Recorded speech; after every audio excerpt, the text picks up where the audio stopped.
हम्म।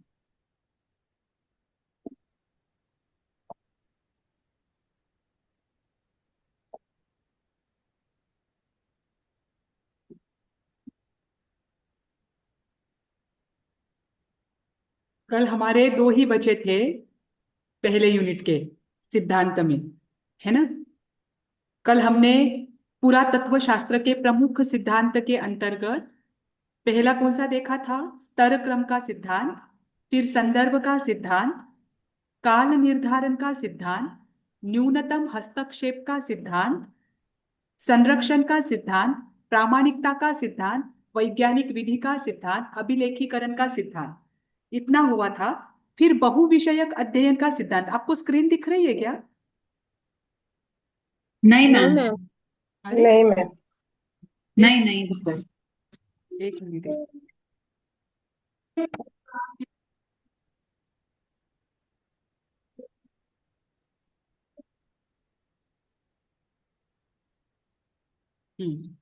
अब दिख रही है? Yes ma'am. हाँ। ये सारे सिद्धांत हमने देखे थे। फिर हम 9वें पॉइंट पर आए थे, बहुविषयक अध्ययन का सिद्धांत। बहुविषयक यानी इंटरडिसिप्लिनरी, जिसमें एक ही नहीं होता है। जब आप पुरातत्व का अध्ययन करते, जैसे कि हमने देखा था, जब विषयों का संबंध आपने देखा था कि पुरातत्व का कौन से विषय के साथ संबंध आता है ना। उसके अंतर्गत एक पुरातत्व का अभ्यास करने के लिए इतने विषयों का ज्ञान होना जरूरी है, बेसिक। वो हमने देखा था। बस वहां का जो सिद्धांत है वो यहाँ पर भी लागू होता है कि बहुविषयक अध्ययन का सिद्धांत, अर्थात पुरातत्व अध्ययन में भू विज्ञान, मानव विज्ञान, वनस्पति विज्ञान, प्राणी विज्ञान, इतिहास, संस्कृति, कल्चरल स्टडीज जो संस्कृति को लेकर आता है, आदि विषयों का सहयोग लिया जाता है। इसमें भूगोल आदि भी विषय आ जाते हैं। ठीक। और उसके बाद आगे है नैतिकता का सिद्धांत। जो सांस्कृतिक धरोहर है उसका सम्मान करना, जो अवैध उत्खनन है, जो इलीगल है, उससे बचाव करना, और जो स्थानीय समुदाय है उनकी मान्यताओं का संरक्षण आवश्यक है। ज्यादातर यह उपयोग में आता है जहाँ पहाड़ी एरिया होता है, जहाँ आदिवासी कल्चर बढ़ा हुआ है, जहाँ पहले से जो प्रमाण मिल रहे हैं वो आदिवासी लोगों के, या जो भटकते हुए यानी जो अलग अलग स्थानों पर रहते हैं, ऐसे लोगों के जो प्रमाण मिलते हैं उनको लेकर गवर्नमेंट ये पूरा ध्यान रखती है कि उनके जो कल्चरल सिद्धांत है या उनके जो सांस्कृतिक धरोहर है उसे वो संभाल कर रखे, है ना। तो ये नैतिकता का सिद्धांत पुरातत्व शास्त्र में इसका भी ध्यान रखा जाता है। ठीक। यहाँ पर हमारा पहला मॉड्यूल पूरा हो जाता है। इस मॉड्यूल का पीपीटी मैं आपको बाद में दे देती हूँ। अब दूसरे मॉड्यूल में शुरू होता है इतिहास को लेकर, कि संपूर्ण भारत में, ये आज तो मैं नोट्स ही दे देती हूँ इसके। एक मिनट। मैम एक मिनट, वो लास्ट 10th वाला नैतिकता का एक बार बताना मैम। एक मिनट दिखाती हूँ। अरे मैंने कट कर दिया। ठीक है, मैं नैतिकता का सिद्धांत यानी जो संस्कृति आदि है, सांस्कृतिक धरोहर है, अवैध उत्खनन है, उनको लेकर ध्यान रखना कि अवैध उत्खनन नहीं होने देना, संस्कृति की रक्षा करना। जैसे आदिवासी है या जो भटकते हुए समाज होते थे, उनकी अगर कुछ प्राकृतिक या फिर उस समय के जो अवशेष रहे हुए हैं तो वो हमारा पुरातत्व शास्त्र का एक, उनकी एक ये होती है जिम्मेदारी कि उसका हम संरक्षण करें। आपका क्या है? हाँ। ठीक। हाँ देखो, अब यहां से दूसरा मॉडल शुरू होगा। दूसरे मॉडल में शुरू होने के पहले कौन कौन सी जगह पर जैन धर्म के प्रमाण हैं और जैन धर्म कहाँ कहाँ रहा हुआ है, आगमों में इसके क्या प्रमाण मिलते हैं, या किसी भी ग्रंथ में, उसे लेकर देखेंगे। जो मैंने हाईलाइट किया है ना, वही मुख्य बातें लूंगी। ये एक बुक आपके साथ में शेयर कर दूंगी। ठीक। ये आपके नोट्स में रहेगा। देखो, उत्तर भारत में जैन धर्म। एक मिनट। हाँ, उत्तर भारत में जैन धर्म, जब हम प्रमाण आगमों के अनुसार, जैन धर्म कब कब क्या क्या रहा है आगम और ग्रंथों के अनुसार, इसके अनुसार पूरे भारत में जैन धर्म कहाँ कहाँ रहा हुआ है और आगमों में और हमारे ग्रंथों में इसे लेकर क्या प्रमाण मिलते हैं, पहले वो हम देखेंगे। और फिर उसके बाद हम जो आर्कियोलॉजी की दृष्टि से जो आज प्रमाण उपलब्ध है, जो अवशेष के माध्यम से, चाहे शिलालेख हो, चाहे मैन्युस्क्रिप्ट हो, चाहे वहां पर कोई मूर्तियां रही हुई हो, मंदिर है, गुफाएं है, उनको बाद में देखेंगे, पहले आगमों के आधार पर देखते हैं। जैसे बिहार, उत्तर भारत में सबसे पहले लिया है बिहार का राज्य, क्योंकि बिहार में भगवान महावीर जो हमारे 24वें तीर्थंकर है, उनका बिहार के कुंडलपुर ग्राम में उनका जन्म हुआ। वहीं पर उनका विचरण रहा, लगभग 14 चातुर्मास तो उनके राजगृह ही में ही हुए। उनका निर्वाण भी पावापुरी में हुआ, और ये तीनों भी चीजें आती है बिहार में। ठीक। तो अगर आप एक आगम की अपेक्षा से बिहार में जैन धर्म कब से रहा है, अगर उसको देखने के लिए जाते हैं, तो बिहार में जैन धर्म के सबसे प्रामाणिक प्रमाण मिलते हैं भगवान महावीर के जन्म से लेकर भगवान महावीर के परिवार को लेकर। ठीक। भगवान महावीर के श्रावक वो भी बिहार से थे, क्योंकि भगवान महावीर का अधिकतर विचरण क्षेत्र जो रहा है वो बिहार ही रहा है। उनकी जन्मभूमि भी बिहार ही है ना। तो इसमें आगे वर्णन आता है, भगवान महावीर को छोड़ने के बाद चेटक राजा, जो भगवान महावीर के एक प्रमुख श्रावक थे, वो वज्जी तंत्र गणतंत्र जो था, वज्जी गणतंत्र, उसके वो क्या थे, राजा थे, जिसकी राजधानी वैशाली थी, है ना। वैशाली उसकी राजधानी थी। ये वैशाली आज भी वहां पर है, और वो जैन धर्म का अत्यंत प्रभावशाली क्षेत्र रहा हुआ है, क्योंकि वहां पर उसके प्रमाण मिलते हैं वैशाली में। दूसरी बात, मगध जो है, मगध नाम का शहर है, वो मगध नाम का शहर भी बिहार में आता है। और मगध के सम्राट थे राजा श्रेनिक, है ना। जब राजा श्रेनिक पहले कौन कौन थे, वो बौद्ध धर्म के अनुयायी थे, लेकिन चेटक राजा की पुत्री जो है चेलना, उसके साथ विवाह होने के पश्चात श्रेनिक राजा जो है वो जैन धर्म के अनुयायी बन गए थे। और श्रेनिक राजा जैन धर्म के अनुयायी बने, उसके बाद उन्होंने मगध में जैन धर्म के लिए विशेष कार्य किया। तो मगध में आज भी जो प्रमाण मिलते हैं वो लगभग 2600 वर्ष पहले के मिलते हैं, जब मगध के सबसे पहले राजा जो जैन थे, प्रमुख राजा श्रेनिक राजा, उनके समय से माने जाते हैं। फिर श्रेनिक का एक पुत्र हुआ कौनिक, वो भी जैन था, जिसने कि चंपा नगरी अपनी राजधानी बनाई। वो चंपा भी बिहार में आती है ना। फिर ये श्रेनिक राजा के बाद वहां पर कौन सा साम्राज्य बढ़ा, नंद वंश, और नंद के बाद मौर्य वंश वहां पर बढ़ा। तो ये नंद राजा के 9 नंद राजा हुए। और नंद राजा भले ही जैन ना हो, लेकिन नंद राजा के जितने भी मंत्री थे वो सारे जैन थे। जैसे कि नंद राजा के एक मंत्री का वर्णन हमें देखने को मिलता है इतिहास में, वो है शकड़ाल मंत्री। आपने कभी सुना है नाम? कौन था शकड़ाल मंत्री? कब सुना है आपने, कहां पर यह सुना है नाम, शकटाल मंत्री, शकड़ाल मंत्री? याद नहीं आ रहा नाम, सुना था। आचार्य स्थूलीभद्र के पिता थे। ओके। देखो, नंद राजा के मंत्री थे शकड़ाल मंत्री। इन शकड़ाल मंत्री को 2 पुत्र थे और 7 पुत्रियां थी। वे 7 पुत्रियों की विशेषता ये थी कि जो पहली पुत्री थी वो एक बार में कोई चीज सुन लेती थी तो उसे याद हो जाता था, है ना। दूसरी पुत्री जो थी वो 2 बार में चीज सुन लेती थी तो उन्हें याद हो जाता था। ऐसी सातों पुत्रियां बहुत तीव्र बुद्धिशाली थी। 7वीं पुत्री 7 बार अगर कोई चीज सुन लेती थी तो उसे पूरा याद हो जाता था। ऐसे नहीं कि कुछ सुना है तो उसमें से कुछ चीजें याद है, कुछ भूल गए, ऐसे नहीं। जब हम रट्टा मारते हैं, तो रट्टा मारने के बाद पहले शब्द से लेकर अंतिम शब्द जैसे कि तैसे हमें याद होता है, वैसे उनको तुरंत याद होता था पहले वाली को एक बार सुनने के बाद। और ये जो यक्षा आदि है, जिनका वर्णन आता है कि यक्षा आदि साध्वियां थी जो स्थूलीभद्र आचार्य के पास देखने गई थी कि हमारा सांसारिक भाई ने कितना अध्ययन किया है, ये उनकी सांसारिक बहनें थी। और ये सारे जो थे, शकड़ाल के 2 पुत्र थे स्थूलीभद्र और श्रीयक, और 7 पुत्रियां थी यक्षा आदि।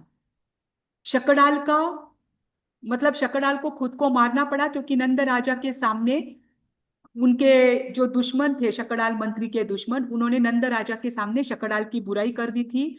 और शकड़ाल को यह पता चल गया था कि अब नंद राजा का जो वहम है मुझे लेकर या गलत फहमियां है वो अब दूर नहीं हो सकती है। तो उसने अपने पुत्र को कह दिया था, श्रीयक को, कि तुम मेरा वध कर देना, ताकि कम से कम तुम दोनों का भविष्य सुधर जाए।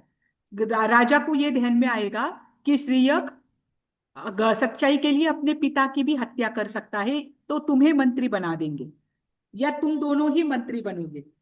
जब श्रीयक ने अपने पिता की हत्या कर दी तो स्थूलीभद्र बड़े थे। स्थूलीभद्र को मंत्री बनने के लिए कहा, लेकिन स्थूलीभद्र को वैराग्य उत्पन्न हुआ और उन्होंने दीक्षा अंगीकार की, और उनके पीछे उनके सातों बहनों ने भी दीक्षा अंगीकार की, और थोड़े समय बाद श्रीयक ने भी दीक्षा अंगीकार की। लेकिन इन सबका जो संबंध है वो बिहार से। ठीक। इस कारण से बिहार में जो जैन धर्म है उसके जो प्रमाण मिलते हैं वो प्रमाण कब से मिलते हैं? कम से कम 2600 वर्ष पहले से। ठीक। अब इसके बाद देखिए, नंद वंश के बाद बिहार में रहे मौर्य वंश। मौर्य वंश के 5 नाम जो है, जो कि जैन धर्म का विशेष प्रचार प्रसार करने के लिए रहे हैं, उन 5 नामों के आपके सामने रखेंगे, ये यहाँ है वो। पर उन 5 नामों में से पहला और आखिरी, इन दोनों ने जैन धर्म की विशेष प्रभावना की, अनार्य देशों में भी जैन धर्म को फैलाने का काम किया। तो मौर्य वंश के 5 राजा कौन से हैं? आपको दिख रहा है स्क्रीन पर? बड़ी करती हूँ स्क्रीन। चंद्रगुप्त, बिंदुसार, अशोक, कृणाल और संप्रति। बराबर। इसमें सम्राट अशोक तो सबको पता है, चंद्रगुप्त सबको पता है ना। बिंदुसार भी हुए, लेकिन बिंदुसार का समय ज्यादा नहीं रहा, और उन्होंने जितना चंद्रगुप्त ने किया और संप्रति ने किया उतना बिंदुसार नहीं, उन्होंने नहीं किया। पर वो भी जैन धर्म के अनुयायी थे। अशोक पहले जैन धर्म के अनुयायी थे, परंतु बाद में वे बौद्ध धर्म के अनुयायी बने। कुणाल जो जन्म से अंधे थे, इस कारण से कुणाल ने राज्य ही नहीं किया, सीधा संप्रति को राजा बनाया, जो अशोक राजा के पौत्र थे। तो इसमें चंद्रगुप्त और संप्रति, इन दोनों का जन्म बिहार में हुआ था, और इसके बाद इन्होंने बिहार से ही जैन धर्म की प्रभावना शुरू की। ऐसा कहा जाता है कि अशोक सम्राट के जितने भी शिलालेख है, लगभग 14 शिलालेख अशोक सम्राट के मिलते हैं बिहार से गिरनार तक। लगभग गिरनार में ही उनके 14 शिलालेख ज्यादा है, लेकिन बिहार में भी अधिक प्रमाण में मिलते हैं। तो वो सम्राट अशोक के सारे शिलालेख संप्रति राजा ने लिखवाए, ऐसा बहुत विद्वानों का कहना है, क्योंकि संप्रति राजा के समय तक लिपियों में थोड़ा बदलाव हुआ था, और शिलालेख में जो लिपियां मिलती है वो संप्रति के समय की मिलती है। तो अशोक राजा के शिलालेख संप्रति राजा ने बनवाए थे, इसका भी वर्णन आता है। और आचार्य शिलालेख, सॉरी, संप्रति जो है, राजा संप्रति, उनको जैन धर्म में दीक्षा दी थी आचार्य सुहस्ती ने, और आचार्य सुहस्ती ने ये जैन धर्म की दीक्षा उनको उज्जैन में दी। तो वहां से उन्होंने, संप्रति राजा ने क्या कर लिया, जैन धर्म का प्रचार प्रसार शुरू कर दिया। तो उनकी शुरुआत बिहार से रही हुई है, इसलिए बिहार का जैन धर्म के अवशेषों के लिए बहुत विशेष महत्व रहा है। ठीक। फिर उसके बाद आता है बंगाल। देखो, आज बंगाल में जैन धर्म अधिक प्रमाण में नहीं मिलता, लेकिन बंगाल ये ऐसा क्षेत्र है कि जहां पर पहले बहुत सारे आचार्य रहे हुए हैं। उसमें सबसे प्रमुख बात है कि बंगाल में अंतिम श्रुत केवली, कौन थे अंतिम श्रुत केवली? भद्रभाऊ स्वामी। हाँ, विद्वानों का ये कहना है, और जैसे शिलालेख मिले हैं उसके आधार पर यह कहा गया है कि अंतिम श्रुत केवली आचार्य भद्रबाहु का जन्म स्थान है बंगाल। आप सोचिए, बंगाल में ज्यादातर कुषाण राजाओं ने राज्य किया है, और मुनि कल्याण विजय जी के अनुसार जो बंगाल है, दक्षिण बंगाल, दक्षिण बंगाल की राजधानी थी ताम्रलिप्ति, जो आज तामलुक नाम से प्रसिद्ध है। वो ताम्रलिप्ति नाम भी किसकी वजह से पड़ा था? उसकी लिपि की वजह से, जिसमें जैन धर्म के बहुत सारे ग्रंथ उस समय लिखे गए हैं। आप सोचिए, बंगाल ये ऐसा क्षेत्र रहा हुआ है 2500 वर्ष पहले, कि उसमें भी जैन धर्म के विशेष ग्रंथ लिखे गए हैं ताम्रलिपि में। ठीक, इसके बाद और एक प्रमाण मिलता है कि भगवान महावीर के विचरण का। जैसे आचारांग सूत्र में हम पढ़ते हैं कि भगवान महावीर ने अपनी विशेष साधना करने के लिए अनार्य देश में विचरण किया। अनार्य देश में कुछ कुछ नाम आते हैं, जैसे लाड़ देश आता है, या फिर वीरभूमि का नाम आता है कि ये अनार्य देश है, और वहां पर नाम आता है। तो उसमें एक वीरभूमि का जो नाम आता है, वज्रभूमि या वीरभूमि, जो अनार्य देश के रूप में आता है, वो वज्रभूमि पूर्व बंगाल में आता है, मतलब बंगाल में आता है। उसी के साथ जब भगवान महावीर विचरण कर रहे थे उस समय के लिए उसे अनार्य देश के रूप में बताया है, लेकिन भगवान महावीर के विचरण के बाद वहां पर जैन धर्म का प्रभाव विशेष रूप से रहा। उसके बाद बौद्ध धर्म वहां गया और उसके बाद वैदिक धर्म गया, लेकिन सबसे पहले बंगाल में इन तीनों धर्मों में से कोई धर्म का प्रचलन हुआ है तो जैन धर्म का हुआ है। ठीक,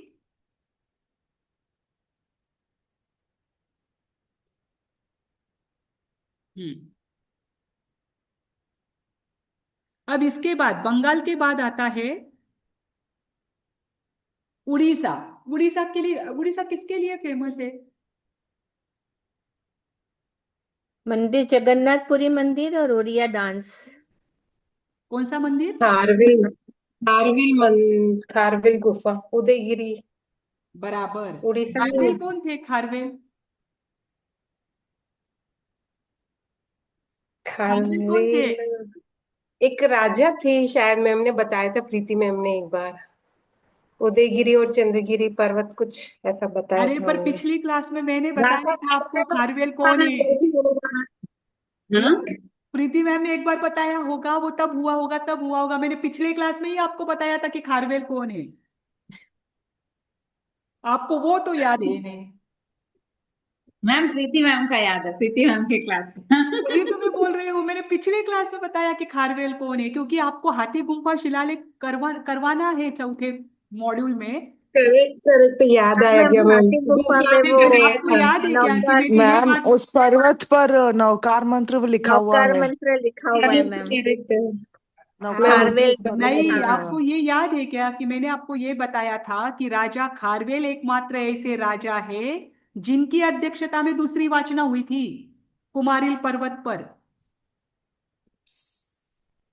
बाकी तो सभी आचार्यों के अंडर में हुई।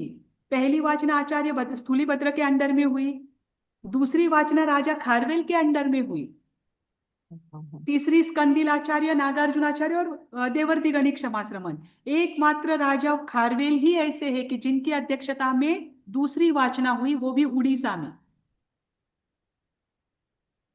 मतलब इतनी महत्वपूर्ण जानकारी आप भूल गए।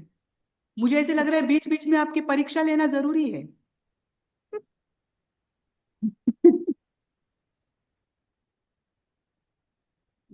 चलो, अब राजा खारवेल जो है, उनका वो उड़ीसा के राजा थे।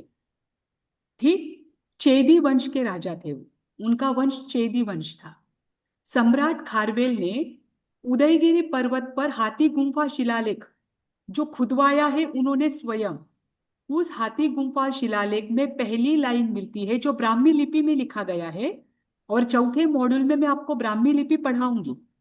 लगभग उस समय हम दो मैन्युस्क्रिप्ट को और आर्कियोलॉजी के क्लास साथ में करेंगे, तो उस समय मैं आपको ब्राह्मी लिपि पढ़ाऊंगी, तब आपको खारवेल का शिलालेख पढ़ने के लिए लगाऊंगी। उसमें पहली ही लाइन है, नमो अरहंतानम नमो सव्व सिद्धानम। उस समय नौकार मंत्र भी अलग था, ध्यान रखना। नौकार मंत्र में बाद में और विशेष रूप से वहां पर उस पर जैसे संस्कृत किया जाता है, संस्कृत का अर्थ क्या होता है कि उसमें बदलाव लाकर उसे और अच्छे रूप में प्रस्तुत करना, वैसा हुआ। पहले प्राकृत भाषा थी, प्राकृत भाषा हर एरिया में बदलती थी। जैसे एरिया होते थे वैसे वहां पर नौकार मंत्र का उल्लेख होता था। जैसे राजा खारवेल के समय में विद्वानों का यह कहना है कि अगर उन्होंने दो ही पद लिखे हैं हाथी गुम्फा शिलालेख में, तो इस कारण ऐसा भी रहा होगा कि उस समय के जो लोग हैं वो दो पदों का ही उच्चारण करते होंगे। ये तो समय पर निर्भर करता है, या फिर ये तो अंदाज लगाया जा सकता है कि हो सकता है इन्होंने दो ही पद लिखे हैं तो दो ही पद बोलते होंगे, या फिर ऐसा भी होगा कि दो ही पद देव है इसीलिए उन्होंने दो ही पद लिखे होंगे, लेकिन इतना निश्चित है कि वहां पर नवकार मंत्र के दो पद मिलते हैं, और ये नवकार मंत्र मात्र जैन धर्म में है। इस कारण से ये जैन गुफा है, ये पहले से प्रसिद्ध है। ठीक, इस कारण से वहां पर बुद्धिज्म के लोग कभी आए नहीं, और सरकार ने भी ये कह दिया कि ये जैन गुफा है। अगर आप आज वहां पर जाओगे तो वहां पर तो आपको शिव जी का मंदिर भी मिलेगा। आज तो वो है धरोहर, नीचे लिखा रहेगा कि उदयगिरी पर्वत और खंडगिरी पर्वत पर 18 और 16 गुफाएं हैं। ये सभी के सभी जैन धर्म की है, लेकिन जैन धर्म के लोग उड़ीसा में आज कम हैं। उसका संरक्षण करने के लिए, उस पर ध्यान रखने के लिए तीर्थंकरों की 24 के 24 तीर्थंकरों की मूर्तियां है वहां पर, उनका ध्यान रखने के लिए कम है, वो अंधेरे में है। उसके पहले वहां पर शिव जी का मंदिर बांधा हुआ है, शिव जी के मंदिर में लोग जाते हैं। ये आज की वहां की सत्यता है, जो कि मैं पिछले महीने में ही देख कर आई। आप सोचिए, तो ये जो है, और ये सबसे प्रामाणिक और प्राचीन शिलालेख माना जाता था। हालांकि महाराष्ट्र की गुफा पर आज भी अभ्यास चल रहा है कि वो उससे भी ज्यादा प्राचीन है, जो मैंने बताई थी पाले की गुफा। लेकिन ये प्राचीन गुफाएं हैं जो 2,500 वर्ष पूर्व की है। आप सोचिए, ईसा पूर्व की दूसरी शताब्दी, यानी भगवान महावीर के निर्वाण के 300 वर्ष बाद, है ना, तब ये गुफा में लिखा हुआ है। और उस समय खारवेल राजा हुए थे, और उन्होंने कुमारिल पर्वत पर या उदयगिरी पर्वत पर 800 साधु संतों को रुकवाया था। 800 साधु संतों के सानिध्य में लगभग 10 से 12 वर्ष तक आगमों का संकलन किया गया उड़ीसा में। और इसके प्रमाण मात्र किताबों में नहीं मिलते हैं, इसके प्रमाण शिलालेख में मिलते हैं, जो कि उस समय लिखे गए शिलालेख। देखो, बाद में लिखे गई किताबें जो है, बाद में लिखे गए ग्रंथ जो है, वो इतने प्रामाणिक नहीं हो सकते, या विद्वान उनको इतना प्रामाणिक नहीं मानते हैं। उनका ये कहना है कि प्रत्येक धर्म का जो अनुयायी है वो अपने धर्म के बारे में ही लिखेगा, है ना, इसलिए उसे इतना नहीं माना जाता। लेकिन जब शिलालेख देखे जाते हैं तो उसे सबसे प्रामाणिक सोर्स के रूप में देखा जाता है। ठीक, तो उड़ीसा में जो जैन धर्म है वो ईसा पूर्व दूसरी शताब्दी का है, और उसका प्रमाण है वहां का शिलालेख। उदयगिरी और खंडगिरी पर्वत पर जो हाथी गुम्फा शिलालेख मिलता है वो। उसके बाद आता है उत्तर प्रदेश। उत्तर प्रदेश में जैन धर्म कब से रहा हुआ है? तो उत्तर प्रदेश में सबसे प्रमुख रूप से 3,000 वर्ष पूर्व से जैन धर्म का अस्तित्व है, इसके प्रमाण मिलते हैं। 3,000 वर्ष पूर्व वहां पर कौन हुए थे? मैम पार्श्वनाथ भगवान। अर्चना जी हाँ, के। बराबर, भगवान पार्श्वनाथ का जन्म वाराणसी में हुआ था, है ना, और वाराणसी आता है उत्तर प्रदेश में। ठीक, तो उत्तर प्रदेश में जो जैन धर्म है वो 3,000 वर्ष से अधिक प्राचीन है, ऐसा माना जाता है। और सबसे विशेष बात ये रही है कि 3,000 वर्ष से लगातार कोई ना कोई उत्तर प्रदेश में रहा है कि उन्होंने जैन धर्म का अध्ययन किया है या जैन धर्म का पालन किया है। वहां पर वो खंड नहीं हुआ, है ना। जैसे स्थानांक सूत्र में भगवान महावीर के पास 8 राजाओं ने दीक्षा ली थी, ऐसा वर्णन आता है। ध्यान रखना कि भगवान महावीर के पास जो 8 बड़े बड़े प्रमुख राजा है, मांडलिक राजा, उन्होंने दीक्षा ली थी, ऐसा वर्णन आता है। तो उसमें एक वर्णन आता है शंख राजा का, बाकी के तो है ही उदयन आदि जो है, पर एक वर्णन आता है शंख राजा का, कि शंख राजा ने भी भगवान महावीर के पास अपना राज्यभार छोड़कर दीक्षा ग्रहण की। वो शंख राजा काशी के राजा थे। मतलब इस प्रमाण से ये सिद्ध होता है कि भगवान महावीर का विचरण भी उत्तर प्रदेश में रहा है, भगवान महावीर के शासन का प्रभाव भी उत्तर प्रदेश में रहा है। ठीक, उसमें और एक राजा आते हैं शिव राजा, जो हस्तिनापुर के राजा थे। यह हस्तिनापुर भी उत्तर प्रदेश में आता है, बराबर। तो ये जो है राजा, ये उत्तर प्रदेश के थे। इस कारण से उत्तर प्रदेश में जैन धर्म जो है वो 3,000 वर्ष से अधिक भी है और लगातार रहा हुआ है, ये कहा जाता है।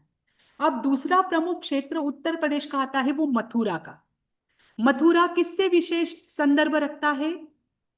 मथुरा में क्या घटनाएं हुई वाचन थी? कौन बताए? वाचनी हुई हाँ, वाचना हुई बराबर, थी। मथुरा में वाचनी हुई थी।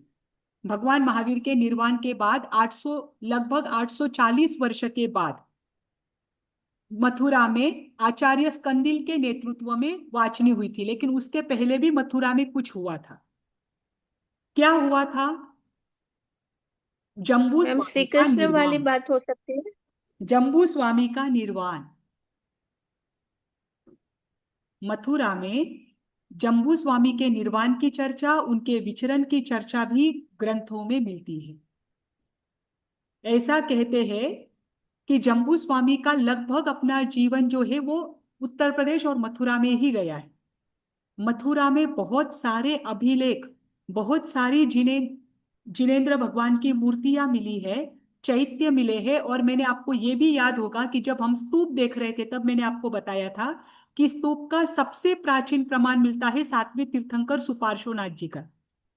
जब मैंने ये बताया था कि आज तो ये कहा जाता है कि स्तूप बौद्ध दर्शन में उसकी बहुत विशेषता है, लेकिन जैन धर्म में स्तूप कब से रहे हैं उसका एक प्रशस्ति लेख मिला है। याद है आपको? जब हम स्तूप की चर्चा कर रहे थे उस समय मैंने आपको ये बताया था कि एक प्रशस्ति में ऐसा मिला है कि मात्र बौद्ध दर्शन में नहीं, जैन दर्शन में भी स्तूप बनाने की विधि रही है या उसकी परंपरा रही है। और उस प्रशस्ति में ये वर्णन दिया है कि सातवें तीर्थंकर सुपार्श्वनाथ जी के समय में उनकी जो यक्षिणी है, शासन देवी है, उन्होंने स्तूप का निर्माण किया था उनके निर्वाण के समय में। याद है? मतलब मैं जब पढ़ाती हूँ तब आपके क्लास में आपका ध्यान नहीं होता है। मैम याद है, लिखा हुआ भी है लिखा हुआ। अच्छा, लिखा हुआ है पर आपको याद नहीं है। मैम भूल जाते इसलिए मैम लिख कुछ लेती कुछ हूँ मैं याद आ तो जाता है, चीजों कुछ को। कुछ मुझे तो याद नहीं डाउट है आता आपका है। ध्यान ही नहीं होता है। मैम लिख रहे हैं तो नहीं, कैसे डाउट है आपको कि ध्यान नहीं है? लिख रहे हैं मतलब आपको सुन रहे आप हैं तभी तो सोचिए, लिख रहे लिखने हैं। के बाद भी आपको याद नहीं। मैं आपको सबको बोल रही हूँ, सबके चेहरे इतने साइलेंट है कि मुझे टेंशन आ रहा है कि इन्होंने कभी सुना है या नहीं सुना ये सेंटेंस। कोई ये देखिए मैम, एक्सप्रेशन पूरा नहीं है आपके डिटेल से चेहरे लिखा पर। हुआ है। पूरा मैम डिटेल से इमीडिएट याद लिखा नहीं हुआ है। आता है मैम। मैम जब ये आप वो वो पिक्चर भी बताते हो बताया बट तब वो याद आ पिक्चर जाता याद है। नहीं आता। आपने फोटो भी बताया था शायद। राइट। अच्छा, अभी तो मुझे तो लग रहा है कि रोज 10 मिनट आपको नए नए प्रश्न पूछने चाहिए। या पिछले मैम क्लास, आप आज के क्लास में क्या किस हुआ वो नहीं आते हो? पूछेंगे, पिछले क्लास में क्या हुआ था वो मुझे अगले दिन पूछना पड़ेगा। मैम आपकी गाड़ी है ना फास्ट वाली है, तो वो हमको फिर मौका नहीं मिलता है वो पॉज करने का अपने आप को। ओहो अच्छा, आप तो आप मुझ पर डाल दोगे, मुझे बोल दो मैं धीरे धीरे चलूंगी। ऐसे कोई जाए, आपको समझना ज्यादा इंपॉर्टेंट है, भागना इंपॉर्टेंट नहीं। नहीं, समझ में आ रहा है मैम, कोई इश्यू नहीं है। अब तो मुझे पूछना ही पड़ेगा, अब तो मुझे डाउट है आप पर। देखो मैंने ये सवाल किया तब आपने आपकी प्रॉब्लम बताई कि मैम आपकी गाड़ी नहीं भाग मैम, फास्ट हो एक्चुअली रही है। क्या है मैम, आप जब बताते हो तब हमको याद आ जाता है, एकदम पूछते हो तब याद नहीं आता। जब आप बताते हो तब लगता है कि हाँ हमने सुना है पढ़ा है करके। अच्छा, मतलब मैं आपको पूछूं नहीं, अगर आपका ये उद्देश्य होगा तो आप गलत हो। मैं नहीं कुछ भी मैम, प्रश्न ऐसा नहीं पूछने है। वाली हूँ। ये मैम कुछ कुछ आर्कियोलॉजी तो है। जवाब देंगे है ना मैम। नहीं नहीं, ध्यान रखना, ध्यान रख, क्योंकि ये सुनी हुई बातें जो है ना, ये पेपर के टाइम पर याद आती है, आप उस समय लिख पाते हो। और ये सुनी हुई जो बातें हैं, देखो आप कभी मथुरा गए, जब आपको कभी प्रसंग आया तो ये चीजें अगर आपको याद हो तो आप वो चीजें देख कर आओगे, है ना? Yes ma'am. और ये देखना जरूरी है क्योंकि ये आपकी धरोहर है, इसे आप संभालिए। सोचिए, जब मैं उड़ीसा में गई मैंने उदयगिरी पर्वत पर देखा कि जो जहां पर हमारे नौकार मंत्र का सबसे प्राचीन उल्लेख मिलता है, जहां पर 2500 साल पहले की 24 के 24 तीर्थंकरों की मूर्तियां हैं, और उसमें पार्श्वनाथ भगवान की मूर्ति सबसे बड़ी है। और उस पार्श्वनाथ भगवान को कपड़े वस्त्र पहनाकर विष्णु भगवान का अवतार बना दिया गया है। आप सोचिए आपको कैसे लगेगा। उस पुजारी को जब ये बताया जाता है कि ये पार्श्वनाथ भगवान की मूर्ति है, तो वो बोलता है कि आप गलत हो, ये विष्णु भगवान का अवतार है। मतलब तो मतलब वो मैम सिर्फ उड़ीसा में जो जगन्नाथपुरी वाला जो मंदिर है वो पार्श्वनाथ भगवान का है। वो नहीं, वो तो भुवनेश्वर के आगे है, वो पुरी में है। ये उदयगिरी हाँ। खंडगिरी भुवनेश्वर में है, अच्छा अच्छा। वो अलग है। तो वहां पे अलग जगन्नाथपुरी कर अलग है। दिया है। ये भुवनेश्वर में उदयगिरी खंडगिरी के पर्वत है। और उन पर्वतों हाँ हाँ। पर एक जगह 20 और एक जगह 16 से 18 गुफाएं हैं। उसमें से एक गुफा पर जो खंडगिरी का पर्वत है, वहां की गुफा में एक ही लाइन में 24 तीर्थंकरों की मूर्तियां हैं, बस उनका क्रम बदला हुआ है। बीच के जो तीर्थंकर है उनका क्रम बदला हुआ है, पर 24 के 24 तीर्थंकरों की मूर्तियां है वहां पर। और बीच में एक बड़ी मूर्ति है, आजू बाजू में सारे तीर्थंकर और बीच में पार्श्वनाथ भगवान की बड़ी मूर्ति है। उस पार्श्वनाथ भगवान की मूर्ति को कपड़े पहनाए गए हैं और ये कहा जाता है कि ये विष्णु के अवतार हैं, और उस हिसाब से वहां पर पूजा होती है। और हालांकि नीचे गवर्नमेंट ने खुद लिखा हुआ है कि ये जैन धर्म की धरोहर है, फिर भी ऊपर ये हाल है, आप सोचिए। और जब मैम कोई वहां जैसे पर, अभी मेरे सामने एक व्यक्ति ने प्रश्न भी किया कि आजू बाजू में 23 जैसे तीर्थंकर है, बीच में ये पार्श्वनाथ भगवान की मूर्ति है, क्योंकि उसके पीछे सर्प भी दिखा रहा है, नीचे भी चिन्ह है, आप कैसे बोल सकते हैं कि ये विष्णु भगवान की है? तो वहां के पुजारी ने उसे हकाल दिया। ये स्थिति है।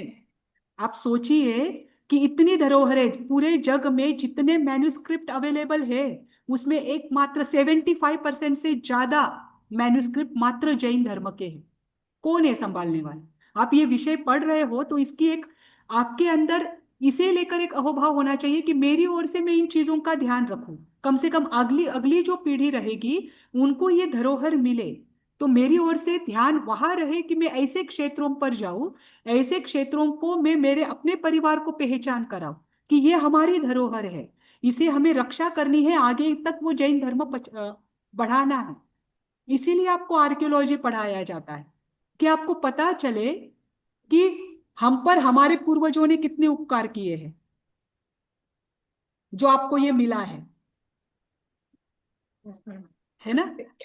दूसरी बात देखो, मथुरा में जैसे कंकाली टीला के समय भी मैंने आपको बताया था कि वहां पर एक प्रशस्ति मिली है कि ऐसा स्तूप था, और उस पर लिखा हुआ था कि सातवें तीर्थंकर की जो यक्षिनी है, उन्होंने सातवें तीर्थंकर सुपार्श्वनाथ जी के निर्वाण के बाद उसी उन्हीं के याद में एक स्तूप बनवाया था।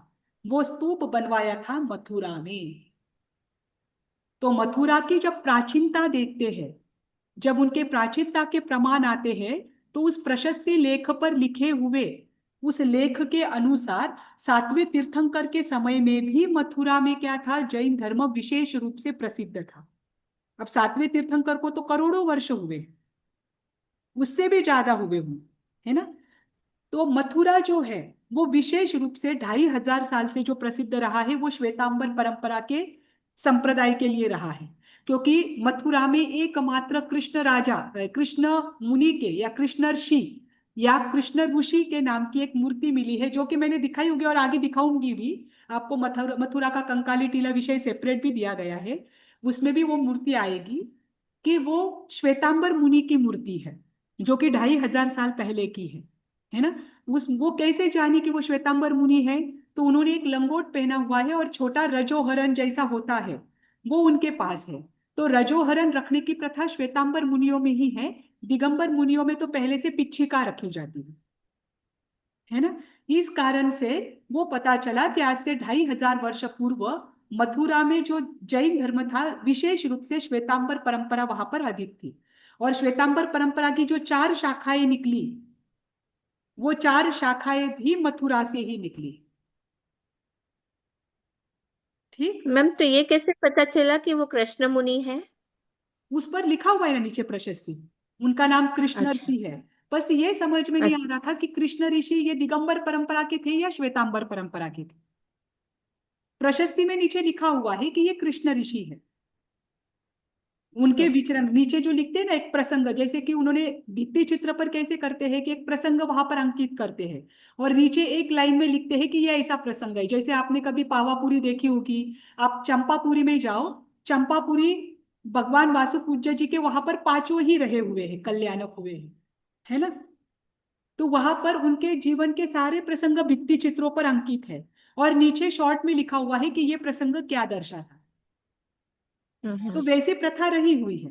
तो वहां पर नीचे प्रशस्ति में लिखा हुआ है कि ये कृष्ण ऋषि है। बस ये समझ में नहीं आ रहा था कि ये दिगंबर के थे या श्वेतांबर के। तो वो उनके उपकरण के आधार पर जान लिया कि उनके हाथ में मुख वस्त्रिका है, बस उनकी जो हाथ की मुख वस्त्रिका है वो थोड़ी बड़ी है। वो पिक्चर में आपको दिखाऊंगी तो आपको क्लियर हो जाएगा। रजोहरण उनका थोड़ा छोटा है और उन्होंने एक वस्त्र खंड पहना हुआ है। तो इसके आधार पर वो श्वेतांबर परंपरा के मुनि रहे हैं, कि क्लियर होता है, क्योंकि रजोहरण, वस्त्रखंड और मुहपत्ति ये तीनों भी श्वेतांबर परंपरा में पाए जाते हैं। ठीक, अभी देखो वहां पर ईसवी सन पहली शताब्दी में, मतलब आज कौन सा चल रहा है, 2024, तो ईसवी सन का पहली शताब्दी कितने वर्ष पहले हुई है, 2024 के, 2024 वर्ष के पहले की बात है, कि वहां पर ईसवी सन की पहली शताब्दी का आयाग पट्ट मिला हुआ है।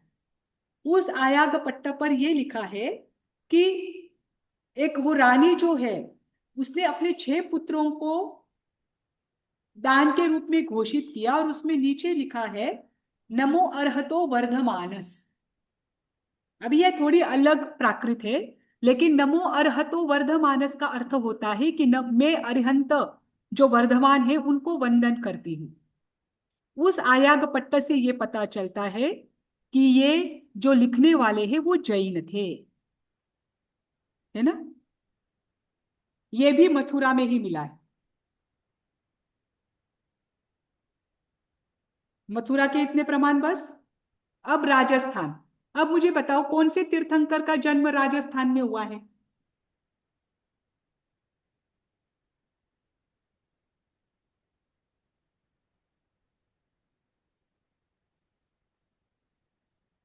तीर्थंकरों का अध्ययन किया है क्या आपने?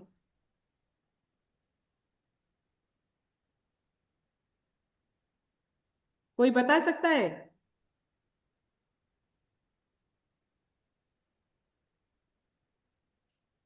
किसी भी तीर्थंकर का नाम राजस्थान के क्षेत्र में नहीं आता है कि यहाँ पर उनका जन्म हुआ। ठीक,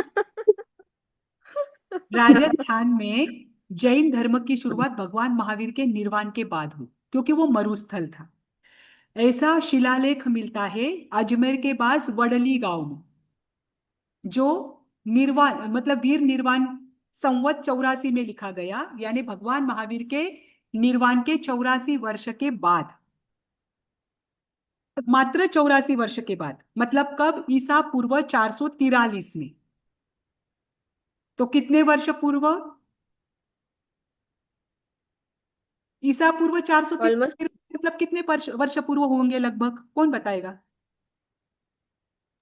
2000 2000 years before, ना? ऑलमोस्ट देखो 2001 2024 ईयर्स ईसवी सन शुरू होकर इसका minus 483 क्या क्या क्या